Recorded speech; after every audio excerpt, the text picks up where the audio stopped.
So the Nintendo Switch 2 was announced, and with that came new information and of course controversy. But let's get right into some features. The Switch 2 will have backwards compatibility with Switch 1 games, but there's a catch. The Switch 1 games will be emulation, kind of, sort of, maybe. So it's a 50-50 between physical and another half of emulation. Nintendo did say it's not a similar system going from Switch 1 to Switch 2, so they weren't just compatible. Also in their games tested, by the way, Nintendo is testing over 15,000 games. Yikes.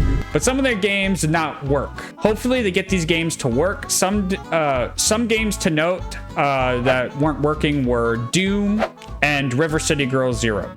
The Switch 2 will support up to 1080p and HDR variable refresh rate and even 120 Hz in handheld mode, which can also be done in dock mode as well.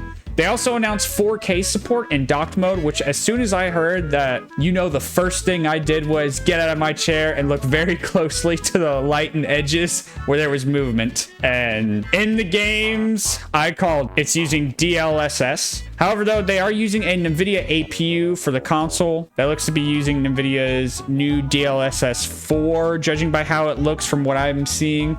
And then it was also announced it will support ray tracing. Shut up and take my money. That's interesting on a Nintendo console. I'm not a fan of DLSS, but at least DLSS 4 is a lot better, I've noticed, and this will give the Switch 2 console a long lifespan and more third-party support for games, especially if they are planning another 8-year lifespan for this console. The Switch 2 will also support game sharing up to 4 players with just one copy of the game on select games. They have also switched to Express micro SD cards for fast reading speeds for games, and this will help physical games not just load the games faster and have faster reading rate, but they will have more data that they can store on the cartridge. This will help have more physical games be able to be on the cartridge. The cartridge will now be red, but you can only use Express micro SD cards, so most likely your micro SD card will not work for Switch 2. But you can still transfer your data over to Switch 2 from the Switch 1 via wireless transfer. And lastly, the Switch 2 will have a bigger screen, bigger SR and SR buttons, and have 256 gigabyte of space. But Cyberpunk will take up 64 gigabyte alone. Excuse me? Excuse me? Jesus Christ. And so we'll see how long that lasts. And now, of course, the controversy. It would not be Nintendo without some controversy. I noticed during the Direct, they would not talk about the price for their games and console, and there's been a lot of information thrown out, but let me clarify. When it comes to at least the United States, the Switch 2 base is $450. The Mario Kart bundle is $500, and it comes with a digital copy of Mario. That's rough, buddy. Good old Nintendo. What happened to physical Mario Kart World? Mario Kart World will be $80 digital, $90 physical. Future me here. This lets you know Nintendo has updated it, so it's going to be $70 digitally and $80 physically. It's been going back and forth, and I don't know what's going on with that news. Nintendo really needs to do better with the information, but that's the update.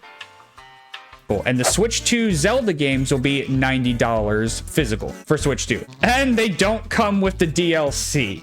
So that's how it leads up to a $90 price tag. And the upgrade pack, if you're going from Switch 1 to Switch 2, and if you're buying the Zelda game on Switch 2, the actual boost in frame rate and graphics will be a digital part of that.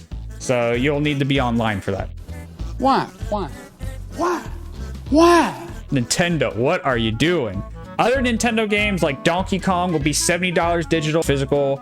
That seems to be the standard for Nintendo first-party games. So it looks like they're going to be doing a lot of $70 digital or physical, with Mario Kart being the exception to be even higher, which is all of it's still too high. Nintendo will have 3 different types of Switch 2 games. The classic physical, so the whole game's on the card. Digital download, so it's just a code. And then the new one, there will be a physical cartridge, but the game is not on the card, or only half of it. So it's basically just a key. I don't get this, honestly. They should just do digital or physical, not this weird one. However, what I do like is that they will be labeled on the front of all Switch games, so they're not hiding it, at least. Then we got a Nintendo executive named Doug Bowser saying something similar to the Xbox One disastrous launch. There are some people that may not be able to afford the Switch 2's price point. That's why we wanted to make the other Switch platforms available, so people still have an opportunity to come into our gaming universe, be part of these characters in these worlds, and see value, if you will, in whatever rung of the platform they come in. Which is code for, if you can't afford a Switch 2, then we have a product for you. It's called Xbox 360, I mean Switch 1. Gone the other way if we didn't do it, and fortunately we have a product for people who aren't able to get some form of connectivity. It's called Xbox 360. Right. So stick with 360. That's your message. If you don't, like it. If you have zero access to the internet, that is an offline device. I mean, seriously, when I read the blogs and thought about who's really the most impacted, there was a person who said, hey, I'm on a nuclear sub.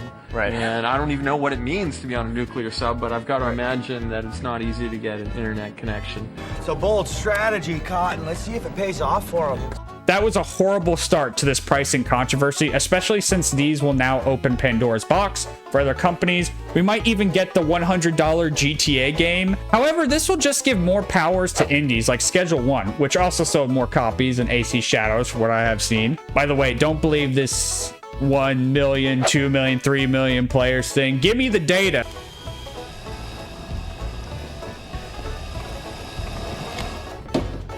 How about new? You know, they're talking, Ubisoft's been talking about how it's so successful, but they're not really giving the data for that. Oh no, I just think it might be a little suspicious. Now, is the Switch 2 overpriced? Yes. Is the games overpriced? Yes. I will say at least they are, from what I'm seeing, keeping to physical games, and their game lineup is pretty good. I think it could be a great ecosystem for physical indie dev games. I do think, though, the Switch 2 will sell out, whether it be scalpers or people. I think it will sell well. The question is, will it be as well as the Switch 1 in sales? Or will this be too much controversy? Let me know what you think in the comments. I think this will scare new people, but existing Nintendo fans will buy it, and pre-orders are rumored for April 22nd, by the way. Hello, future me here again. Just want to let you know that the release date for the United States is actually April 24th. Nintendo confirmed it. And one last thing, Nintendo does not have Hall effects for the Switch 2, and it's LCD screen, not OLED. We all know why they did this, so you can buy more controllers when they break, and so they can do an OLED mid-fresh. So if you can't get a Switch 2, might be better to wait depending on your situation. There is something to really get angry about even more, and that is the Switch's controller. It's horrible. Why are your buttons opposite of Xbox? Why? So I've been an Xbox gamer my whole life. Grew up with original Xbox and Halo, then went to PC. Microsoft Xbox is kind of just a publisher now. And one thing I like about the Switch is their commitment to physical and how easy it is to do split screen on that console. Unlike Xbox, multiple accounts, sign-in bullshit. It takes 1 hour just to play the game. Unlike Switch, you can just jump in and it's a great party console. And that is what I think Nintendo needs to stick to in the future. The future will most likely be a gaming PC and a Switch. That's what I think most players will have. The ultimate gaming setup and the Switch's portability. Why that? Well, you get Steam's huge library at the best frame rates and graphics, and you get the exclusives and portability of the Switch. So I just want to say thank you for sticking to the end of this video. And while you're here, check out some of my game recommendations or how China's taking over the gaming industry. Might want to check that out. Well, that's going to be it for this video. So I just want to say thank you for sticking to the end of this video. I hope you all have a wonderful day. Bye. Well, thank you so much for watching my video, and thanks to making it towards the end.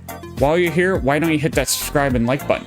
And if you liked the video, then check out the playlist or check out my recommendation or my recent video.